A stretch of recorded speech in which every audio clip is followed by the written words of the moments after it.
What's up, cinema lovers, and welcome to another episode of Too High Cinemas. I am your host, Shrim, and here on Too High Cinemas, I like to give my opinion of some of the most popular pieces of cinema in the world. And today's movie I'm going to be reviewing and watching is going to be Sam Raimi's Spider-Man, starring Tobey Maguire, Kirsten Dunst, Willem Dafoe, and James Franco. Let's get into it. We start our journey with high school senior Peter Parker visiting a Columbia University genetics laboratory with his friend Harry Osborn and his crush, Mary Jane Watson. There, a genetically engineered spider bites him, and once he makes it home, falls ill. We meet Harry's father, Norman Osborn, a scientist in his own right and the founder and owner of Oscorp, tries to secure a very important military contract.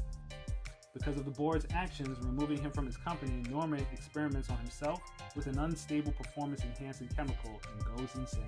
The following day, Peter finds he is no longer in need of glasses and has developed spider-like abilities. He can shoot webs from his wrist, has superhuman speed and strength, and a heightened ability to sense danger. This will come to be known as his Spidey sense. Peter decides to impress Mary Jane with a car, so he participates in an underground wrestling event to win the money for it and wins his first match. The promoter cheats him out of his earnings, so when a burglar robs the promoter's office, Peter allows him to escape. Peter discovers his uncle Ben was carjacked and killed by a robber with a handgun. Peter pursues the carjacker only to realize it was the robber he let escape. The carjacker flees but dies after falling out of a window. Norman Osborn interrupts a military experiment by Oscorp's corporate rival Quest Aerospace and kills several people. After college, Ben's words "with great power comes great responsibility" really seem to resonate with Peter. So Peter begins using his abilities to fight injustice, donning a spandex costume and the persona of Spider-Man. J. Jonah Jameson, publisher of the Daily Bugle newspaper, hires Peter as a freelance photographer since he is the only person providing clear images of Spider-Man. Norman, upon discovering Oscorp's board plans to oust him in order to sell the company to Quest, assassinates them. Jameson dubs the mysterious killer the Green Goblin. The Goblin offers Spider-Man a place at his side, but Peter refuses.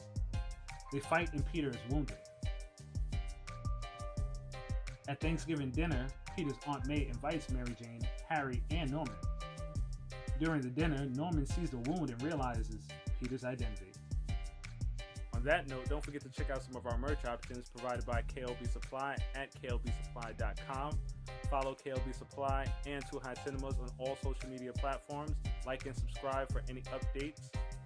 And let's get back into it. Thinking the only way to defeat Peter is to attack those special to him, Norman later attacks May, forcing her to be hospitalized. Harry, who is dating Mary Jane, sees her holding Peter's hand to comfort him and presumes she has feelings for him. Devastated, Harry tells his father that Peter loves Mary Jane, unknowingly revealing Spider-Man's biggest weakness. Norman holds Mary Jane and a Roosevelt Island tram car full of children hostage alongside the Queensboro Bridge.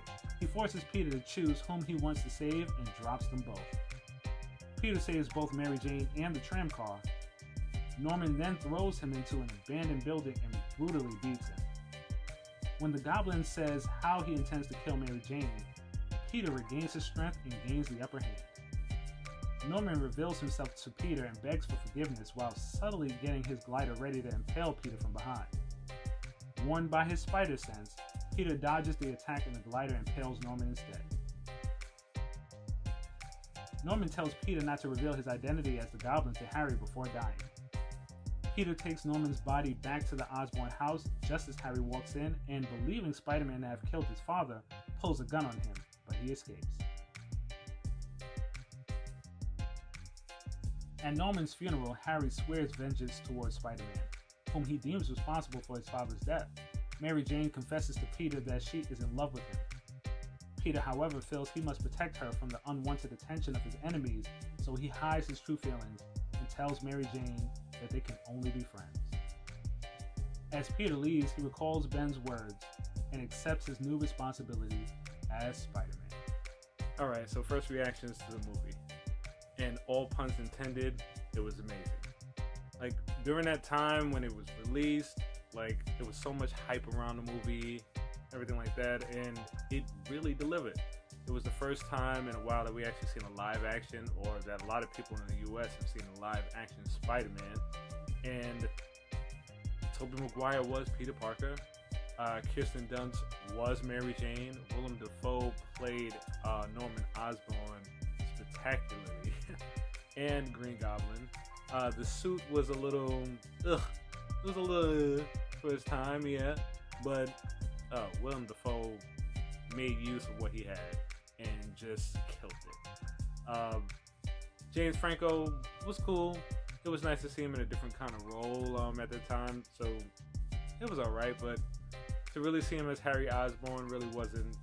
I really didn't see Harry Osborn, so James Franco playing, I don't know, a nicer, weirder James Franco. Is that a thing? Oh, well. James Edward Franco is an American actor, filmmaker, and... Shut up, Siri. The storyline was amazing.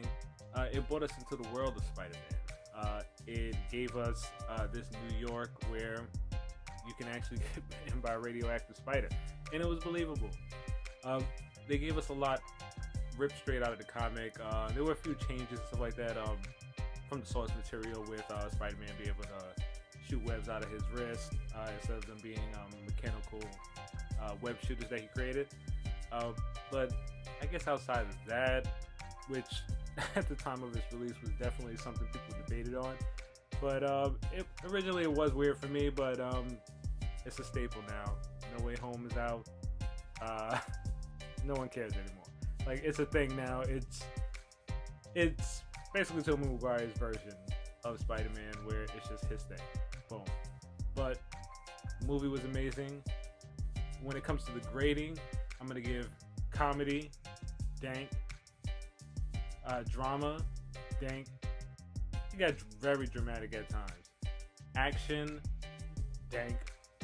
Horror, definitely a lot of jump scares with Green Goblin. So dank all across the board. And that was my review of Sam Raimi's Spider-Man. Please leave comments down below. Please like, subscribe, and leave the notifications bell on all if you want to get more videos and more content from me. Definitely hit me up on klbsupply.com